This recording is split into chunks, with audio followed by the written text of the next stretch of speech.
I think CrossFit is a bit more strenuous and it's a lot more technical in terms of the Olympic lifts you're doing. And a lot of the movements, it's quite hard to get your normal person just to be included and involved with it. So I think with Hyrox, because a lot of the skills are quite simple, it's kind of open entry. Like if you're just into the gym a little bit, you can go and you can still learn it and then get involved quickly.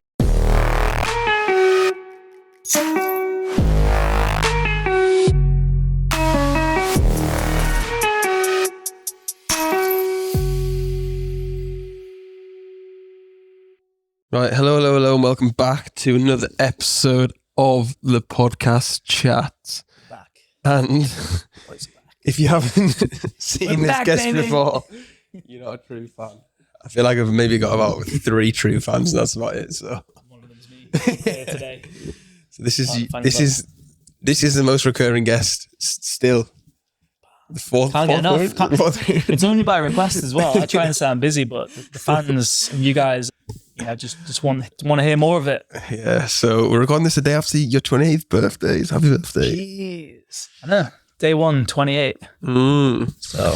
So yeah, we had a good celebration last night, didn't we? You were back in England. This is our first podcast in England. I know, it feels very official, guys. It's very cold, but it's very official. Normally we're out in Marbs and the setup is very, very rough.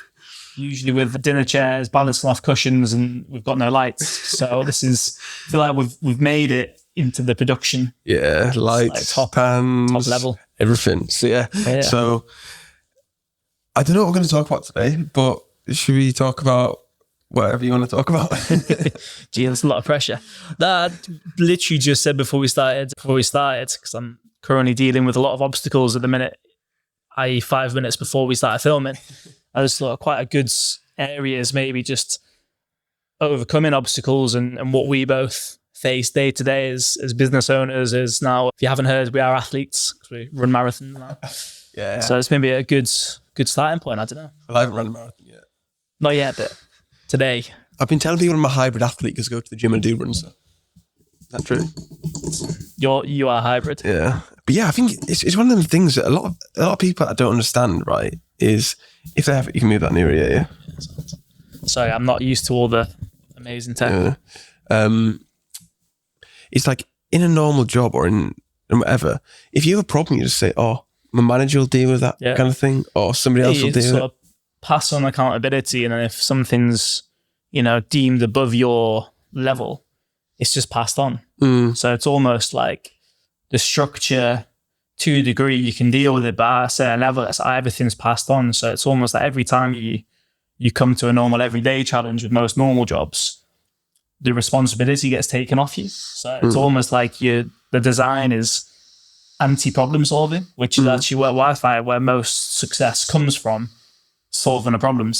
So it's it's definitely a skill, I think, because having your own business, you have to solve problems every single day, don't you? I feel like people just think it's like easy going, but if you make it look easy from the outside, then you're doing a good job, I think. Yeah. But really, day to day, you deal with probably, I don't know, 10, 15, depends how big your business is or whatever. Yeah, you've probably dealt with about 3 in about the last 10 3 last hour. Literally is, I'll pick up at 12, I'll be 10 minutes, like 15 minutes, 20 minutes. Okay, I'm on the road. Another call. Right, let's sit down for the podcast. Another call. Just should have been a professional firefighter, just putting fires out all day. But it's part of the point, isn't it, really? I reckon, let's talk about your half marathon though. I think people will be interested. Yeah. Because I told everyone about it so much leading up to it. Now I've died down a little bit, but so give people a bit of context. Yeah, so a bit of context as to why on earth I decided as a non-runner, this is before I'm a hybrid athlete, as a non-runner to do a half marathon. So me and my 2 close friends in Spain, we always trained together. We'd started to all go into a different gym that we were previously in for a few years, started going to the group classes, and just had a really good positive shift in terms of like mental, physical routine. And we all kind of just said one day, like, it would be great to do some kind of challenge to work towards. So instead of, yes, we're going to the gym to look good, feel good, and just part of the routine, what's the bigger purpose? Like, let's have something to work towards, you know, like a significant goal. And I actually think my auntie had randomly signed up to do a full marathon, and she hasn't ran, in her words, for 30 years. I'm not giving her age away at all. Sorry, Auntie Jackie. And I brought that up stupidly in conversation with the group. And within 24 hours, Ryan had booked us to do a half marathon in Barcelona. Non-negotiable flights and race booked. So it's like, okay, we've got 7 weeks, 8 weeks. Obviously, that runs through the Christmas period when, you know, you're meant to be eating, drinking, resting, to do this half marathon. So it was like, okay, well, let's just crack it. We've got it booked. It's not an option. And I think when you've got something that suddenly the choice of doing it or not is taken away, you just have to level up. You just have to do it. So that's how it kind of came about, really spontaneously. And then we, again, just for the accountability, we're like, right, okay, every Saturday or Sunday, doesn't matter what day it is, what's going on in life, we all meet and we just go for a run. Could be 8K, could be 10K, doesn't matter to start with. Let's just make it a routine each weekend that we fit a long run in together. And as that built up, we actually started to enjoy it, believe it or not. And I think you'll probably agree, you're slowly enjoying the running, besides the knee and the blisters. But yeah, it just kind of built up over the weekends. And then as you progressing and running a bit longer, and again, Ryan's more of a runner than what me and Holly were, but going from 8K to 10K to 12, 14, like I think we ran about up to 18K before the actual event, which is, you know, not far off the 21Ks for the half marathon. I think as you see in the progress in each week, you make it a bit of a, you know, a non-negotiable. Wake up, run, have some good lunch and food, make a bit of a day of it. You then you get into it. It's a routine, isn't it? Yeah, it's a routine. And then I think it's like with any challenge, I've maybe said this before, but if you have someone to do a challenge or something, a hard task with, it's not the motivation or the discipline, but it's the accountability. Yeah, more than anything, it's like, I wouldn't be sat here now doing a podcast about to go for a run if I didn't say yes to Adam. If it was me getting up to go myself this morning, probably wouldn't have gone because I've had a lot of obstacles to overcome already. So yeah. Yeah. Then what was it? What was it like then coming up to race day? You know, because we didn't have a lot of time to prepare from what they say you need to do, especially as like a non-runner. Like, we're all physically fit within our own rights, but just it's a difference of, you know, most people run a 5 or a 10K max, and then this is race day, a lot of training for it. So I think it's mixed emotions. I think I was buzzing for it because we'd been training well for it, had a really good support group coming over, like some of Holly's family, friends. You surprised us, which was unreal. Yeah, so Henry didn't know I was going, and then I went and surprised him. And then it was a bit of support from home for him, wasn't it? Like Holly had obviously. Yeah, bring the lads in, and Claudia. Yeah, and remain anonymous. Yeah, I have to bleep that out. Yeah, it's gonna like edit out, block it. Yeah, so no, I think the feelings before were just excitement, but then obviously as it's coming closer, you start to like question everything. Like, oh, my last run was 18K, but it was in such a long time. It was really hard. Like, am I going to get through it on the day? Like, what if I get a bad cramp? What if I don't sleep? So all these sort of then, like the pre-race, I guess anxiety kicks in. Like doubts and stuff. Yeah. Doubt, as much as, so waking up on the morning of the race, it was a mix of being absolutely buzzing, but then proper nervous for it. Yeah. And I remember we walked from our hotel to the race, and I think we were starting, the first run was at like 8:20. So we were there by 8 o'clock, and honestly, like, I cannot describe the level of the atmosphere on the day. Unreal, isn't it? And you'll add in just from a spectator's point of view, but like, it's just such an energy. Like, it doesn't matter. You see people like 80-year-olds up there. You see people who look like it's maybe the first one. Professionals. You see all the pros are just like next level. But you've got the music going on. There's such a good thing. I'd recommend to anyone in any city that you're at or traveling or whatever, if there's a race on, like, just go down to it, go down to the start line, go like to different points on the race, and just kind of soak it in, because the atmosphere was just different. It's electric, yeah. It was just like the drums as well, wasn't it? Like you said, the music, everybody, like the racers and the spectators, and so everyone was just on like a natural high. It was so cool. Just like, I think just It's motivating. It was motivating for me. That's why I signed up for my one. You know what I mean? No. But I remember because what time did you start yours? Was it 9:30? I think me and Holly, Ryan was I think 8:30, and then we were at 9:30, give or take. It was a nightmare to find, wasn't it? Because obviously taxis were the worst thing in the world that weekend. Your hotel was closer to Carlisle than Barcelona. Yeah. Thing is, it was like a mile away, wasn't it? Which normally would be all right. Yeah, it's sound, but it was just the weekend, wasn't it? And you had to walk. And obviously they closed off half the city to it's terrible. And then do the course. And then we couldn't get like the other side of the fences, could we? Because you were like on the other side. Probably going to say for about 45 minutes. You sent them photos of where I was. Right, our hotel's here. Start line is here. We're here. Let him send me a picture of a building. Just the building. Couldn't see anything else. Just the building. I'm like, mate, that could literally be anywhere. Help me out. It's like, we're here. I'm like, okay. I'm here. So we get on the live maps and it's like, okay, I'm one side of the road. He's the other. And in between is obviously the marathon. It's all gated off though, wasn't it? Yeah. So he's having a panic. I need to give you the gels, didn't I? Got the gels from the Kendall Mint Co. But no, it was cool because obviously Ryan went off early, didn't he? Yeah. He just kind of shut off, didn't he? Because he was probably... Yeah, I think because we finally got you through the gates. Yeah. He just kind of needed to go, so he was buzzing and just cracked on. And then you and Holly set off after, didn't you? Yeah. What was it actually like though? Because I don't think it actually... Well, obviously on the day, like, what was it like? But obviously we went out and stuff after. But yeah, I think what was it like during the race? I think especially the couple of seconds before you set off, obviously there's loads of people, so you packed in, people like shoulder to shoulder, there's music playing, everybody's buzzing, kind of waiting for the countdown. And when you set off, it's quite a surreal moment because everybody's different paces. Some people are shooting out the blocks, others are just ticking away. So a lot of friends actually who've done races before said, look, don't listen to any music, don't have your AirPods in or anything for a lot of the race, or even at least to start, just soak it up. So I kind of took that advice, and it was, I don't know how to describe it. I think in some essence, it was just super unique to set off. Obviously, everybody's buzzing. You're trying to find your stride. You're thinking, right, I need to pace myself because I've got 21K to do. But then because of the energy, your heart's pumping, the adrenaline's going. You kind of, I think I set off a bit too fast. And then... it was the case, wasn't it? Always. And especially in that environment as well. You'd be getting just carried with everybody. You literally, you're shoulder to shoulder with people. So even if you're a bit slower or a bit faster, you're kind of locked in. So it was like I think only once I got to about 3K, I'll let it rest for a minute. Another fire coming in.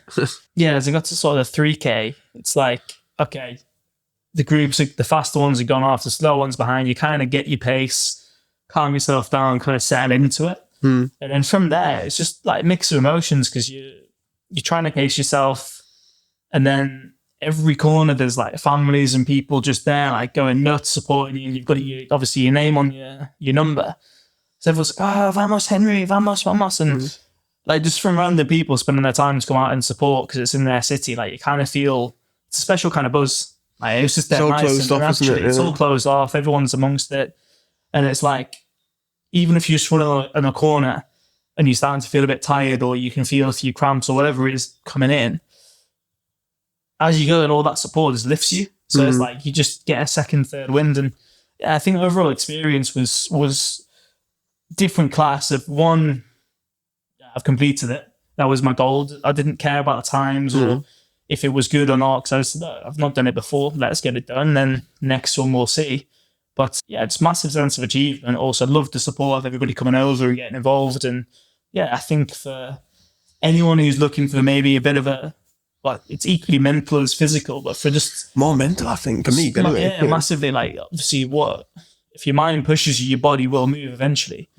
But I think for anyone looking for just a different experience, definitely physical, mental challenge, just book one and then just give yourself a couple of weeks, a months to get into it if you're not normally running. But I think anyone can just do it, show up, turn up, get it done at your pace. and then to complete it and say you've done it is a massive achievement. So it's more than most people in the world have done, isn't it? You know what I mean? Yeah, it's like top 1-2% or something. I think. Because one thing you've said to me about running as well, that before I was a amateur runner, is you always said like the first 6K is always your hardest one. And I can relate to that so much now, you know, especially when I'm doing like a longer one. I'm like, the first 6, I'm like, oh my God, I need to stop. I need to quit. I'm just going to go home. I can't do anymore. But after that, you like say the mental kind of kicks in. You just let's go and go and go. And what I found was it's every single run I do, every single one, like whether it's 5, 10, 12, 14, even on the day.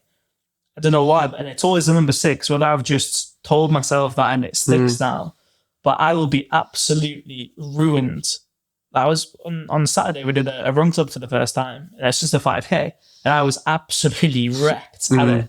But every time we're running further, and I'll hit the 6, 7's a bit easier. And then from, I don't know, like on race day, I think from 7 until 12, 12 until 15, I was absolutely fine. And then, you know, you get towards the end of the race, had a little stop and some gels, some water, and you just power through. But I think that, it's weird, the mentality of how your body just adapts and kicks on. So, yeah. No, that's cool. I'm looking forward to doing mine. I'm doing one next month in Ibiza, 20th April, so that should be good. Get the fans down, come to support. Yeah. But, sad not to join you. Yeah. But you're doing Hyrox as well?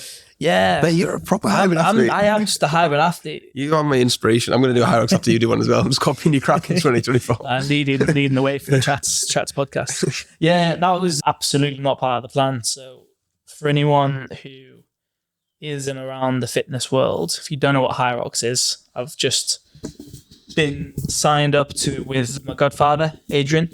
Big shout out to the car letting centre. Tag them in the comments if you need a rental. But yeah, he's super into that stuff, and we were talking about it. I actually had a good friend of mine look into it to do it next year because they've added Malaga, which is close to me, on the list. We literally just spoke about it, and I was like, let's just see what it's like. So he just booked the tickets, and it's something like that where I didn't say yes 100%. It was like, I'll see. I've not done the training for it. He's like, I've just booked us. Let's go. So it's like, okay, crack on. It'd be a good measure to see where their fitness is at. Good day out, and just get stuck in. There's two kinds of people, isn't there? There's people who like talk about things, validation to be like, oh, that's a good idea. And there's another kind of person who's just like, should we do this? And they're actually serious and they'll actually do it, isn't it? It's just a difference of, like, you can only think about things for so long. And if you really want to do something, I always say that in terms of like work and career, and I think I've said this on the podcast before, but if you wake up in the morning and it's not a fuck yes, then it's a no. Like if you're not immediately going to jump into it and feel that it's good, or just have someone book it for you and then show up. No, definitely. See, if you struggle making decisions sometimes, or you're not sure, especially fitness, because everyone's got their different levels and where they think they are, and sometimes at events people don't want to do them because they feel they'll be judged by other people. And I'm like, look, with the marathon, I did not care. I just wanted to finish. Like, same with this Hyrox coming up in the next few weeks. It'll be my first one. I train a lot in that sense of similar structure to how it's done. So I know I should do pretty good, but it's again, event on the day, working in doubles. I've not done a full one before. It's like a lot of unknown, but hey, just give it a go, see what happens, and then build from there.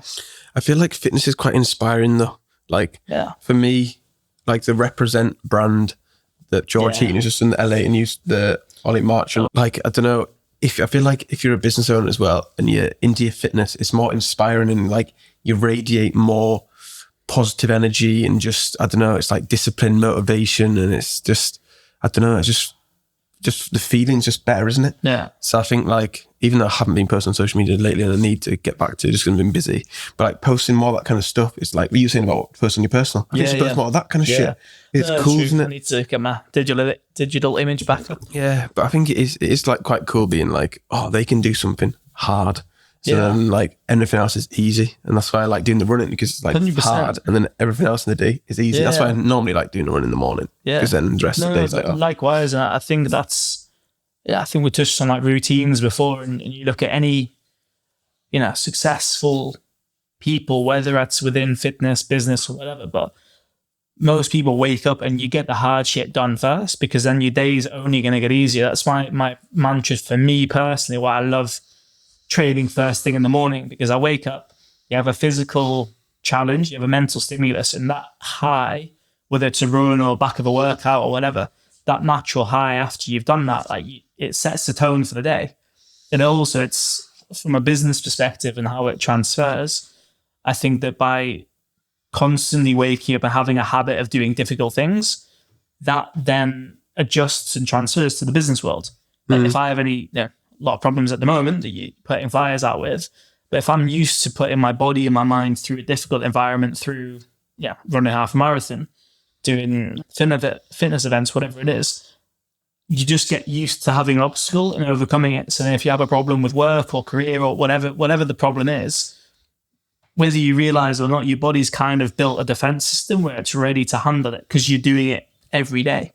So it's kind of stacking those good habits, and it all kind of links together. Yeah, I think experience. It's mentality, isn't it, more than anything, isn't it? Yeah. I think, because obviously, like, being fit and healthy is good, but you're like training your brain, isn't it? That's 100%. That's the thing that a lot of people, I feel like, stop doing as soon as they finish school or uni. They don't train the brain again to either learn, improve, adapt, or just be more resilient and that kind of thing. So I think like fitness is definitely one of them things, especially with running for me. Like, I don't know about you, but with the gym, like every week, sometimes I'll train hard, but then sometimes just go in and go through the motions and be like, I know I need to do this, but I'm not really pushing myself. I'm just coasting because I know I feel better for it. Ticking the box, showing up, which I think is, again, it's still it's more than most because people. You probably, better, when I always think your best gym sessions are actually the worst. It's the ones you really didn't want to go to, or where you maybe missed your normal morning session,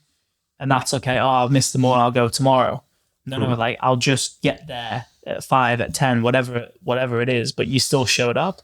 And they're the best ones, I think, because you touched on a word which is massive in my day, which is resilience. As long as you show up, your mental capacity to keep on doing that gets bigger and stronger. The second you give yourself an excuse, oh, I'm tired today, I won't go.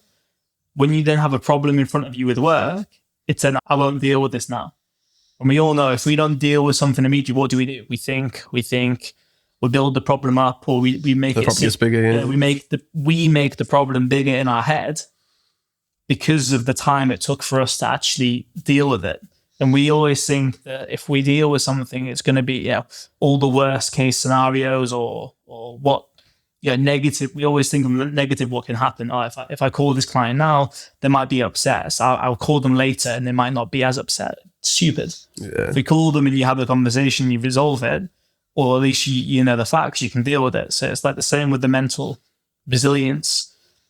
Even if you don't feel like going, but you still go, you build that up within yourself. It was like, say, example for me today, I didn't go to the gym yesterday because I had work to do in the morning and I had meetings all day. So I made that decision to not go. But then today I woke up and I was like, oh, I can't be arsed to go to the gym. But I was like, I haven't gone yesterday.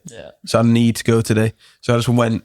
And it wasn't the best workout in the world, but I still did it. And then you feel better after it. And it's like the sense of achievement. First thing in the morning, you think, all right, I've done something. And then you can kind of crack on with your day. And it's just like that, I don't know.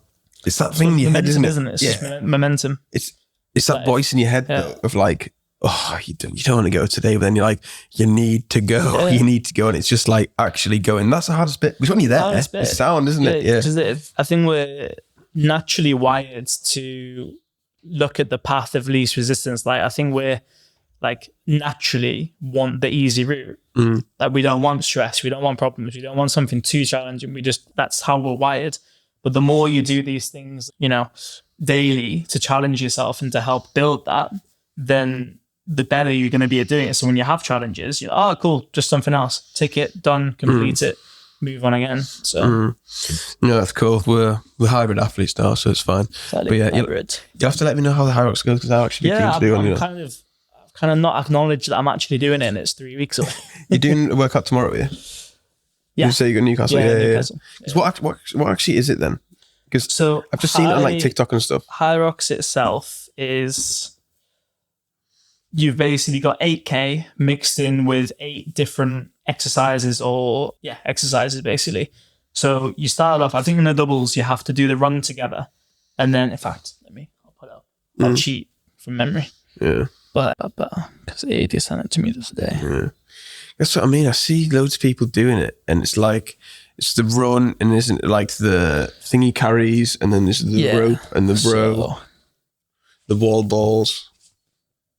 Awesome. Right. So you start with a 1K run, and then you go into, this may not be the exact order, but 1K run, then 1,000 meter ski on the ski erg, another K run, sled push, 150K, run a K, sled pull, another run, burpee broad jumps, which are vile, another run, 1,000 meter row, run again, farmers carries, run again, sandball, lunges, run again. It's a lot of running, mate. It's like half marathon.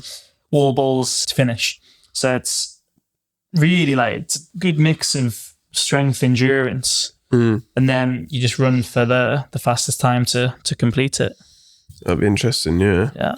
I think it's just like training for something like that would be interesting, because is it like CrossFit or is it not? Yeah, so I think someone asked me this the other day, I was just not just like CrossFit. So I think with Hyrox, the biggest difference, I've got a friend in the US who does loads of Hyroxes. Difference between it and CrossFit, I think CrossFit is a bit more strenuous and it's a lot more technical in terms of the Olympic lifts you're doing. And a lot of the movements, it's quite hard to get your normal person just to be included and involved with it. So I think with Hyrox, because a lot of the skills are quite simple, it's kind of open entry that if you're just into the gym a little bit, you can go and you can still learn it and then get involved quickly. It's not like you have all these different heavy Olympic lifts, form.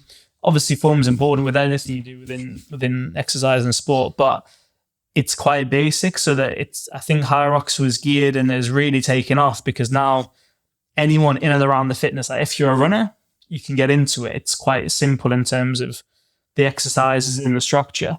Whereas I think the difference with maybe CrossFit, I haven't done CrossFit for a while, the entry level is still quite high, or you need a lot of time and technique to be safe under the different techniques and the lifts. So it's, yeah. I think that's what makes something so good, though, if it's easy to get into. Say like football, yeah? Yeah. It's easy because kick a ball in the net, everyone knows, I know the offside rule, but apart from that, it's like easy and there's no barrier to entry, isn't it? Whereas say like Hyrox sounds like it's just easy, isn't it? You just do a few carries, a few skis, run about, and then like it's simple. Anybody can understand it, can't they? Whereas other things maybe are too complicated for people and they think, oh, I don't know how to do that, I don't understand that, and that kind of thing. And like you say, there's more barriers to entry to get in. 100%. Like, I think like they've just finished now the CrossFit Open workout. So do each year like the Open, where it's like you do all the different set workout of the day to then put your time in so you can qualify for the Open. And had a few different people post online doing it and stuff. And yeah, you have obviously the top athlete technique, and you can always scale it down. But I think sometimes when you're scaling it down so much, you're so far from what you're aiming to get to, which is fine, but it kind of isolates some people getting involved. So yeah, I think it's a Hyrox overall. It's I think an easy entry level, and again, just another good event to get stuck into. Has AD done it before? Yeah, he's done, I think, Manchester and Glasgow. Yeah, but Glasgow's like the other week, wasn't it? Yeah. Something like that. All right, that's interesting then. So at least he kind of knows the crack then. He knows the crack. He'll be bossing it on the runs and the direction and the strategy. I'll just show up and move any heavy shit. Put a shift in, yeah. Shift in. No, that's cool. Always ready to go. Right. What else should we talk about? We've talked about fitness for half an hour. I know. Well, we're athletes now, so we've had to move our entrepreneur business owner title to just pure athletes. So this is the Chatzzz fitness podcast. So I suppose it's probably been 3 months since you spoke on the podcast. So what's new in the business stuff? What's changed? Any updates? Anything you want to share and that kind of thing? I think actually to run into business and updates quite smoothly from all the fitness stuff. I think everything that we've been pushing recently in terms of structure and discipline from the fitness side has literally gone hand in hand with the growth of the business. And I actually think if I hadn't been focusing on the physical challenge of, getting enough sleep in to wake up to be able to run and train for the half marathon, that's really benefited my focus on the business, because on both sides of, the mental aspect of running a business day to day, combine it with the fitness aspect, leveling up the fitness side is almost without thinking about it, leveled up on the business side. So it's really balanced each other out. I think, since last time we spoke. Yeah, go ahead. I think that as well, though. I know it may just be like a coincidence. For a runner. Yeah, but like since I've started running more, I feel like, I know the business has gone better, and I feel like I do make better decisions, and I'm sharper, more alert, and just not more motivated, but maybe just more... I think discipline, maybe. Not even discipline, just more like just there. I don't know how to describe it. Just like more, I'll just do it or like get it done rather than like... later, or pass it on, or tomorrow. Yeah, or just like get to the solution quicker and that kind of thing. Just like mentally sharper. It's hard to describe. I don't know. It sharpens you. Like, I think that, again, because you're putting your body physically through challenges most of the time in the morning. You're waking up to do it every day. You're sore, you're tired, you don't really want to do it, but you do it anyway. And I was saying before, when those problems come up with work, you're more inclined to say, right, I'll just deal with it now and push it away. So it's a good parallel. Yeah, more like clarity. Yeah. You see things better. Yeah. And like, I'm just like, that's what I need to do. That's where I'm going and that kind of thing, really. Yeah. Because, what are we now? We're nearly March. Oh, yeah, let's talk about me getting a house. In fact, no, we can't slag it off too much at the moment, because this will go on Sunday and eventually be on Tuesday. Everybody's good. Yeah, so by the time this is out on the Tuesday, I should have bought my first property. Probably, get on. So it's meant to be today. Henry only came back. I only flew, so I cancelled my whole birthday plans just to come celebrate my best mate getting his first house, and the boys have mugged him off again. So we won't speak too much about that in case somebody listens to it. But so that'll be exciting. Coming soon. I'm going to do a house tour, so when Yanni comes up next, I'm going to do the house tour. Yeah, you can do it. Yanni will film it. Yeah. So that's quite exciting. Yeah, I don't actually want to talk about it too much, because I feel like somebody listens to it. Yeah, positive vibe. But and then what else? What's happening in Marbella? I think like work-wise, growing the company now, recruiting staff, and just really the focus is on... That's the hardest thing though, isn't it? Yeah. We were talking about it last night briefly. Yeah, it's so hard, I think, especially... I think for any business owner, but especially as a new one, like new launch and... Startups, every person matters. You've got your vision of what you want it to be. And again, my decision to sort of go and work for another successful company at the point where I made a decision to set up my own was... I already know what I'm doing. I've already got the skill set, and I feel that now's the time to create rather than just follow.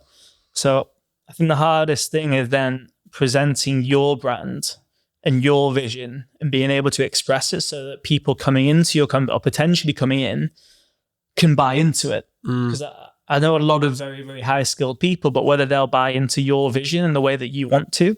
And it's just, I think the challenge is expressing your vision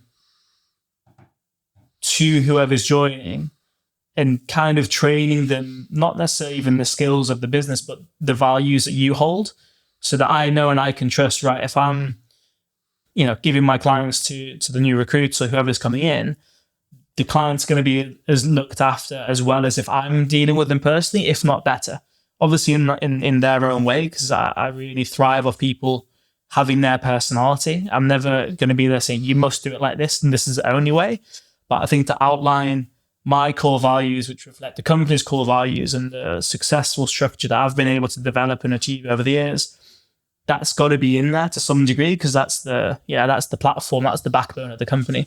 So I think finding the right personalities to come in and do that is the hardest thing. Yeah, it definitely is. I think like, for me, because I'm so small, like they have to buy into you as a person, haven't they? Like they have to want to work with you. Other than that, you don't have so much on the table to say, I'm a massive company with 20 offices, and we're not. No. It's, this is me, and this is what I have, and this is where I want to get to, but I need you to come in and be a part of that. And I think that is the hardest thing, isn't it? Like, say, not selling the vision, but like making them kind of see it or like want to come along with the journey, and like them showing or putting the trust in you, thinking, oh yeah, well, I actually believe in you and like you as a person. I trust what you're trying to do.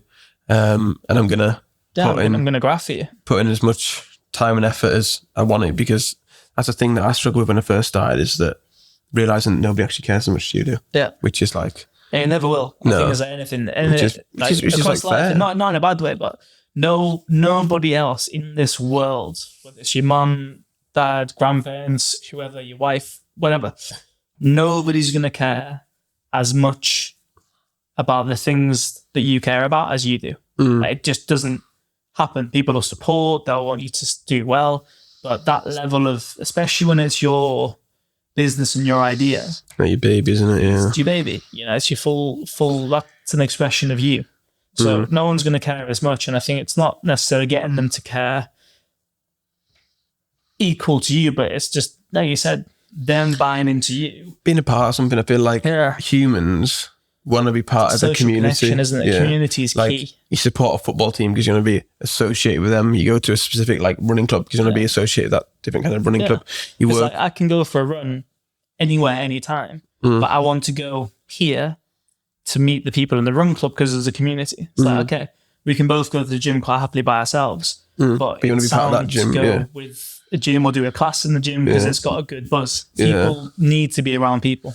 So I think, it's creating that sense of community and just, I don't know, what I like doing is like doing non-work related stuff with work people, even though like it's not really work people, like it's Yoli and Zishan, whatever. But like when we went away for the Christmas party to Dublin and going bowling, when I did actually, what I could talk about is I actually did, this is a massive tangent. Fresh in. For my birthday, which was a few weeks ago, so I'm actually so much more older and mature than Henry, I did a questionnaire.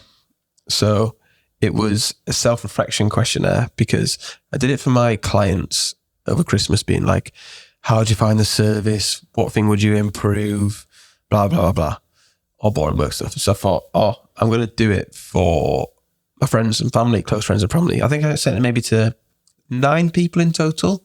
So it's like my mum, my dad, my brother, Yoni, Snow, Kieran, Luke, Henry, a girl I'm speaking to, and then Zishan and Maha, but Maha hasn't filled it out actually. And it was basically, what was it? It was saying like, how would you describe me in 3 words? What is my best trait? What is my most annoying trait? The best memory we've had. Best memory we've had, And what was the last one? Where do you see me in 5 years? Where do you see in 5 years? Yeah. So, and I was like, right, because your perception of yourself, or my perception of myself, is like that's who you think you are, isn't it? Yeah. But like, do you kind of radiate or show off that kind of same energy or drive, ambition, morals, goals, whatever, to everybody else? So when I did that, I was like, this is going to be actually really interesting. Yeah. Some answers were really good. Some answers were a bit shit. Like taking the piss. Yeah. Some of yours were, but some of them were good. But like some of the good ones that I liked with the 3 ways to describe myself was like loyal. Yeah. That came up a few times. I can't remember what you said actually. I can't. It's good though. In fact, okay, I'll get any good shape. We can talk about it again.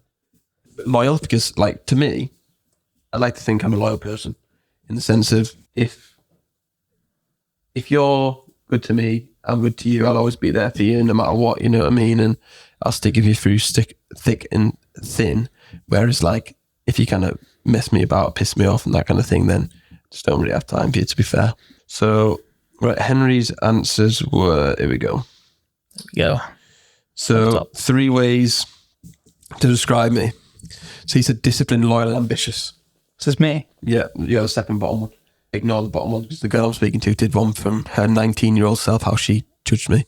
So this disciplined, loyal, ambitious. So let's actually dissect dig into it. Yeah. Dissect. Go on then. Why did you say them? Yeah, I think from the discipline aspect, and this isn't just from recently, but I think from knowing you for as long as I have, one consistent trait, and you may not always see it within yourself, but whatever you're doing, it's 100%, and it's you're doing it on the good days, the bad days. It doesn't matter. Like you're there. So the balance of discipline and the consistency it's just always steady. Like if you say you want to achieve this, I know it's already done, but you're showing up every day for it. There's no, oh, I can't be asked, I'm not going to do it properly. Like when you show up and you start anything, I know the work is done from seeing it. Like you've got undeniable stack of evidence of, from school days to uni to now of this is what I'm doing, and it's just ticking away. Yeah.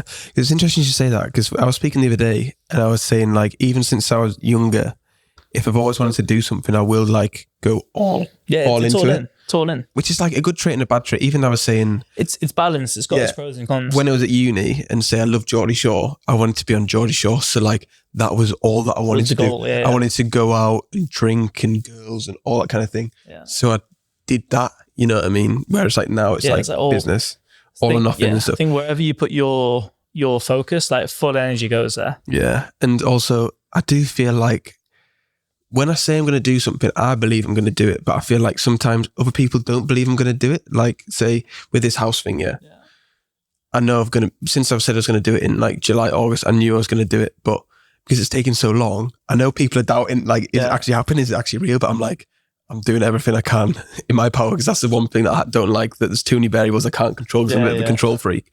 I'm like, it is happening. And it's like, it's this date, it's this date, it's this date. And I'm like, but I know I'm going to do it, you know what I mean? Yeah, so like when I say something out loud, I feel like that is my contract. I'm like bound to actually doing it, and I'll do it. Contract from you to you. Yeah. That you've said, it doesn't matter what anyone else is doing, saying, you said, right, I'm doing it, and it's done. Because I'd be too embarrassed, and I think it would dent my ego too much if I say I'm going to do something and didn't do it. And they're like, I'm the same with stuff. Like I'll often not tell people what I'm doing. I'll tell them. Yeah, I suppose you're kind of different in the sense of that way. Yeah, I don't know. I think in the same way I attack something, it's exactly the same as you. But you don't share as much. I don't think now. I read it or listened to it somewhere, and it just sat with me. The more you tell people of what you're going to do, opens up more potential of negativity or opinions. And listen, we ask. You should never ask for advice from someone who hasn't done it. Yeah. And if people who haven't done it give you advice, don't take it on board. So I kind of took that to another level of, obviously my close circle knows, the details and everything. But often, even now with friends and family, I won't tell you what I'm doing. I'll go out and I'll do it. I'll be like, hey guys, I did this and it's done. And tell you about it. And I'll tell you how I did it and what was the purpose. So it's like, I will just achieve it before. Because everyone talk, I'll do this, I'll do this, and they don't often follow through. And I think that's what made me pick those words, especially for you, is no, you say you're going to do it and you get it done. And it's, Yeah, it's funny you should say about that advice thing, because I think the same. It's like everyone's got an opinion. Everyone. And 90% of them are not positive. Yeah, and it's like, I'll only like to take advice of people who are either on similar paths or better, or like inspire me or motivate me, or they've done achieved something that I think, oh yeah, I could take some. Whereas the people that haven't, it's like you don't know like how hard it could be, or you don't know what's actually going on. You don't know the reality. There's no nothing behind it. So it's an opinion based on discomfort. Unless it's like emotional, maybe, but goal oriented. Most of the time, it's an opinion that's given. That doesn't mean it's negative, but it's not necessarily positive for you. But they've not even experienced that. They hear, okay, I'm going to climb Everest. Oh, well, you're not going to be able to do that, mate. You need years of training. You need this, you need that, you need that. Have you climbed Everest? No. Right, okay. So, I've heard this. Great, but did you do it? Did you feel it? No. Okay, then respectfully, you're in the same position I am, which can't really say it's good or bad. No, that's a good analogy, to be fair. Right, loyal. Say loyal again, loyal. Ladies, I'm loyal, bit. Loyal bit. What's that? Georgia Steel, whatever. Yeah. No, I think it kind of ties in with the others, but I think just in terms of, my dad said that as well, Yeah, like in terms of just showing up and being there for anyone. I'm not just speaking myself included, but from our like close circles and anybody, if ever there's a need, like if I said, Adam, mate, I've absolutely fucked everything up, like I need you to fly and see me tomorrow, he'd be there, or a phone call or whatever it is. So I think just in terms of the loyalty aspect, like through business, through like personal relationships, especially like to me, like it's a non-questionable that you'll be there and show up for me until I give you a reason not to. Yeah. And I think that's something I massively value in my friendships, relationships, and also something I portray as well. So I think that's something that I can see that in you. It's proven time and time again. So I think it's a strong word actually to describe someone, because I think in the world, both personally, relationships, business, loyalty and real loyalty is actually it's getting rarer. I was going to say, yeah, especially these days. In the world today, you could be dating someone for 2 weeks, 2 months, 2 years, and overnight they block you, remove you from Instagram. You no longer exist because it's an easy option not to have an adult conversation. Say, hey, this actually isn't working. Yeah. It's just bye. Or they don't even say bye. It's like, you're out. Businesses, everybody's out. Yeah, and as it's the nature of business, is out for themselves. But majority of the time, if there's an opportunity to fuck someone over to make more money, or it's an easier route, it's cheaper. They'll do it. So I think for me, a big factor that's important is loyalty. And mate, you're a very loyal bloke. Yeah, that's what I say. No, it's different friendships and relationships, but like, say relationship, I'll say if I describe my friendships with people, I'll say like, I don't message, well, we message pretty much every day, but I don't message people every day, but like if they ever need me, I'll always be there. Yeah. You know what I mean? I'm the same. Like we talk every day and everything else, but like some mates, like we genuinely haven't spoken for like 6 months, but we'll pick up the phone, we'll talk for an hour, 2 hours, catch up on everything. We'll say, right, man, let's make a plan. We'll be there. And if we plan something, it's done. It's not, and you got friends now who live like 10 minutes from you. You'll try every day to catch up with them. And it's like, just like. Right, next one, ambitious then. Like everybody said this one. It's because we're business owners. No, I think ambitious, but I wouldn't say just in the typical case of, you want to be successful, make money, blah, blah, blah. I think my interpretation of your ambition is very similar to mine, in that you're ambitious for the people around you as much as you're ambitious for yourself. So look, we're both very driven individuals starting our own businesses and have our career path, which is quite an individual way of thinking. But anyone who's come into your business since you've grown it, you are so driven for them to benefit from the collective growth. It's not just ambition for you, it's ambition for the company, but you want the others around you to grow within that. Which, there's no right or wrong way to run a business. You're there to make money, but I think the ambition side it's on a greater scale because you want to see their lives improve, their oh yeah, definitely. Their work that they put to you is benefited for them getting more out of it as well. So I think there's enough money, success, business in the world for everybody to succeed, and I think it's way better for everybody to rise up together than try and like cut corners or save costs. I know you've seen us save costs and stuff, but like try and put people over and that kind of shit. And it's just cooler to share experiences with people, I think, than just do it by yourself. So yeah, having a solid team and friendship group, family and stuff around you, I think, that's a big thing for me. Yeah, definitely. This one was less deep of an answer. So most fun memory we've had: repeated dates in the same 3 Marbella restaurants. Listen, there's so many memories. I was actually sat like, I could put anything. So I'll just go for the most recent bit of banter. You can explain long story short, Adz is a creature of habit, and he gets uncomfortable doing things sometimes out of a routine, because I think the OCD is rapidly I just like growing. Processes and frameworks and just things I can follow. So on the last couple of years, antics of bringing dates, all complete strangers, out to Marbella to visit, which is always welcome. It's just funny crack for me. But we will go to, or he will book the exact same itinerary, even to the same time that we have dinner at the same table in the same place with different people. So I quite enjoyed that circuit. It's good. It just means I get to vote on the company that he brings. Yeah. Everything else is consistent besides the company. We've got a few new hotspots for next time. Yeah. The next one, the best trait I have, and you've said the best trait I have, you said ability to listen. Yeah. Oh, why do you say that? Because my mum would definitely not agree. Yeah, it's contextual, isn't it? But I think the ability to listen as a skill anyway is one of the hardest, especially with how the world is now. Everybody's so much out there to be the loudest voice in the room, to show what they have, show who they are, be a personality, blah, blah, blah, that often problems occur when the other person isn't heard, or you're talking too much in a sense. So I think where I say one of your biggest traits is your ability to listen. Obviously, podcast it's a skill that goes with it. But I think to take that into a bigger framework, to genuinely listen to someone, to understand, to process, and to be so clear on the response in that sense, it's such a good skill, mate. Like, can I take it from obviously doing the podcast, and I enjoy listening to him, even though I am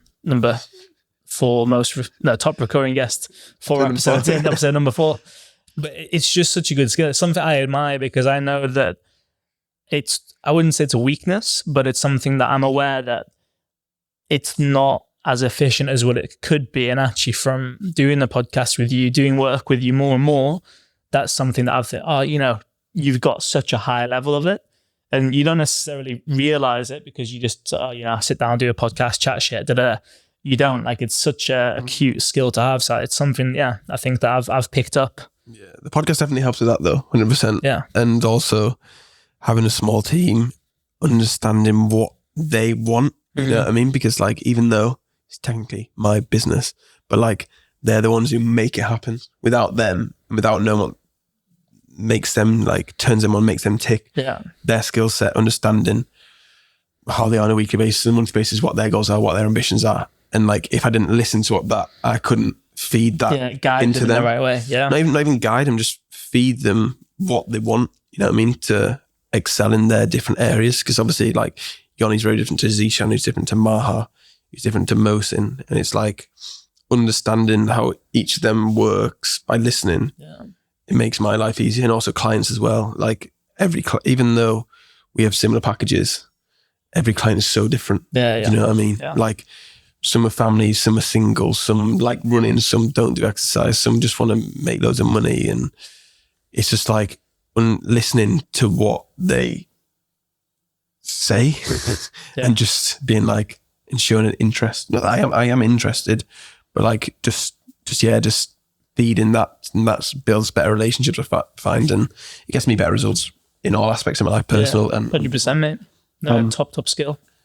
This is another terrible answer. Well, what's the worst or most annoying trait I have? He says proper shit crack. It's just sad but true. Why did you say that? Because your crack is that your crack is shit. So it's not even my opinion. It's what you always say. So I thought I'll throw that in there. It's sad but true. I am a good crack sometimes, but most of the time I just have nothing to say. I just say words, though, and I'm like, what are you on about? Point proven. And I say the same jokes over and over again. It's like, I'd have good dad. We were talking about dad jokes last night, weren't we? I feel like I'd have good dad jokes. Fairly solid. This is the last one. We'll do this because now we've flown by. And I was going to say we're on 5 minutes now. That's why I'm the number one recurring guest. And I was saying, what are we going to talk about? I don't know what to talk about. We'll just do it for 30 minutes. Never have I done a 30-minute podcast, Steve, and it won't be. Right, fire through. Where do you see me in 5 years? This was an interesting one because, like, I kind of know where I want to go. I think 5 years is like 5 years. A lot can happen. You said 10x growth of your company, 8 years sober, potential trip to Turkey for my hair transplant. I got rinsed for that last night, actually. Living full time in Marbella in our villa with me as your most famous global podcast guest / watching Everton compete for the League One Johnson's League Trophy v Man City. And the last bit. Do you want to touch on any of them points? Well, I think, business wise, it's only going to get bigger and better because you're again back to the ambition and consistency and discipline. Like that's not going to change. So it's guaranteed that the success will just keep increasing. And I think how you're managing the business, managing your staff, as you just said, like how you listen to them and grow, that it's such a good recipe for scaling and growing. Like I have zero doubt that it's going to be, really 10x bigger and better, and the financial reward of that will be there. Then that then opens more doors. So absolutely no doubt about that. 8 years sober. 8 years sober. Yeah, I can see it. I think, and you've spoken about this a lot, so I won't go into it too much. But I think just from as a close friend outside looking in, you might wake up one day and say, "Yeah, I'll have a beer," but I can't see that. I can't either. I can't. It's been so long now. Because it's been so long. And also, I adapt to this when I go through spells of just not drinking. Like, I don't miss it. Yeah. I genuinely don't miss it. So.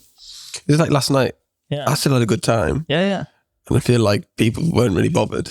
It's just like that's one of the thing. things. I mean, the biggest, and you've covered it with the biggest thing. It's when you start or you announce it, it's, what's everyone else going to think? Like, I'm going out with the boys, but I'm not drinking. Why are you not drinking? Once you get past that and everyone knows you're not drinking, like, it's then no longer like a big deal, an attribute. It's not a deal. And once it's no longer a big deal, it's like, okay, cool. So I've got friends who don't drink. I've got friends who are vegan or whatever. It's like once people get over the initial, okay, I don't care anymore, it doesn't matter. So yeah. 8 years sober. Potential trip to Turkey. So this is a controversial topic. So I mentioned it, like, how did it come on to last night? We were talking about Nick is a hairdresser. Yeah. And then we were saying there's something like, the men get hair transplants, blah, blah, blah. And I was like, I'm going to get one. Yeah. So if you can see some receding. It started from last night, and Nikki, who's a family friend, and she's a hairdresser, she looked at us, no, you'd be fine. Are you all right? And Adam started pulling his hair back. Which makes it look worse than it is. Literally, I was like, why are you doing this? And her reaction was, fuck. I was like, okay. I'm like, trip to Turkey. I was so self-conscious, started crying and everything. He was in tears. No, I think if I get it done, I wouldn't get it done in Turkey. I'd get it done in the UK. Fair enough. We'll go to Turkey. On Marbella, because Cromwell's always done Marbella. Turkey for my teeth. Yeah. Turkey teeth. Yeah, we get teeth and turkey teeth. Living full time in Marbella in our villa. Use it for most famous podcast. That'd be so cool, having like a podcast room. Podcast room. No, I've visualized this already, mate. So I don't know if you're going to be there for the ride, but I'm making it happen. In the villa, we've got designated podcast like studio, and then a little like for the sunsets and that. Yeah. Honestly, that's happening. 100%. It's sooner than 5 years. 5 years, well sooner than 5 years. Give it a year. Not to sound arrogant, but like it's fucking happening. We're on a mission, and Big Marbella's going there. So, but we said we're gonna do boys only, then alternative. And it's permanent. So, watching Everton compete for League One Johnson's Paint Trophy versus Man City. So if anyone isn't a football fan, to explain to people why. Yeah, if any of you are not a football fan, don't follow Everton because they're shit. There's a bit of light-hearted banter. I'm a Liverpool fan. Chatzzz is an Everton fan. See, Notts Forest got points deducted yesterday. I did. Yeah. Terrible. Yeah, basically, we've broken some rules of spending too much money and we're getting points deducted, but we might get relegated, we might not, but we'll wait and see. So most likely they will get relegated, and then you won't get back up from the Championship because it's a really hard league to get out of. You'll struggle up in the Championship, lose a bit of money, and then you just get relegated. And then you'll end up being like, who's like well into League One now that used to be in Prem. They're in Division 1 years ago. Yeah, true. They actually beat Everton when they were Portsmouth. Where are Portsmouth now? Yeah, they're top League 1. Top of League 1, yeah. Okay. You'd be like, Portsmouth. Yeah. Right, okay. Sound. Any closing thoughts? Well, smashed it. Closing thoughts. Feels to be the most recurring guest. To be fair, it just feels natural. I think I've earned this place. No, but I think you're really confident speaking on the podcast now. Yeah. The first one, like, even though you were good, the first one was so rushed. It was rushed, yeah. I think all of them have been apart from this one, maybe. Well, yeah, today's actually been sound, even though I'm stressing to my phone's like literally having like 27 phone calls on this there, like, oh no, house is on fire. No, I think that for coming on, I love to give an insight. I always think this whenever we're about to do a podcast. I'm like, whether you're watching this one as my fourth one or it's your first one, I think genuinely what I always look to, how I like to express myself is imagine that I'm listening to myself from the past, so that I'll hopefully give an insight or advice that's useful to someone to take and go and better their business, their daily life, or whatever it is from it. I always think, okay, I'm speaking to reach someone where I was that needed to hear something to trigger a bit of change. So I always appreciate an opportunity to have a voice on there. Mate, you had no opportunity. I mean, listen, no choice, sorry, no choice. Listen, I've never, always opportunity, but it's never a choice. I get a gun held to my head and say, sit down and speak. So I'm happy to come back and do a decent job. Yeah, I appreciate you coming on. Cheers. Right, everyone, if you're watching on YouTube, make sure to like the video, subscribe, comment your favourite part. If you're on Spotify, Apple, make sure to follow the podcast and leave a 5-star review. And we'll see you next time. Bye, bye, bye, bye. See ya.